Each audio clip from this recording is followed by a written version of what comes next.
దేవునికి మహిమ కలుగును గాక.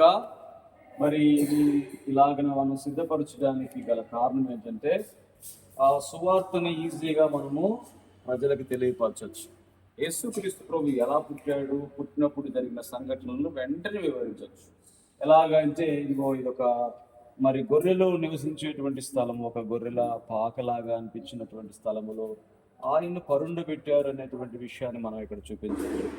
అక్కడ చూస్తే తల్లి అయినటువంటి మరియా, యోసేపులు మరి అక్కడ ఉన్నారు.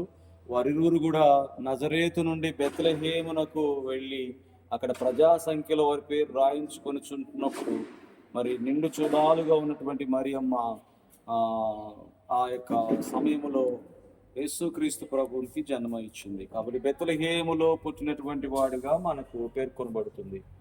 కాబట్టి ఈ విషయాన్ని దేవదూతలు గొర్రెల కాపరులకు తెలియచేసినప్పుడు వారు బెత్లెహేమునకు వచ్చి గొర్రెల కాపరులు వచ్చి ఆయన చూసి అనేకులకి విషయాన్ని ప్రచురపరిచారనే విషయం కూడా మనకు అర్థమవుతుంది. అట్లనే కాదు, అలాగనే మరి తూర్పు దేశం నుంచి వచ్చినటువంటి జ్ఞానులు కూడా వారు పెట్టెలు విప్పి కానుకలు సమర్పించారు. సాగిలపడి వారు యేసయ్యను ఆరాధించినట్టుగా కూడా మనం చూస్తాం.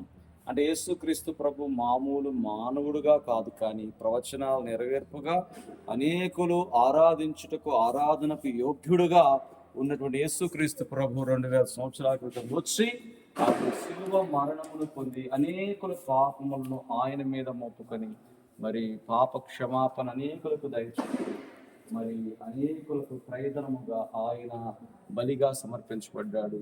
తిరిగి లేచి ఆయన పరలోకానికి ఆరోపణమై వెళ్ళిపోయాడు. దేవుడుగా ఉన్నటువంటి ఆయన మన కోసము మనము చేసిన పాపముల కొరకు ఆయన పాపముగా చేయబడ్డాడు.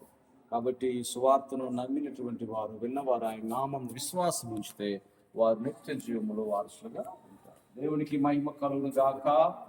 ఆమె చిన్న ప్రార్థన. పరిశుద్ధుడా స్తోత్రము నాయన, దయగల తండ్రి, అయ్యా నీ పుట్టుక లేకపోతే నీ మరణం.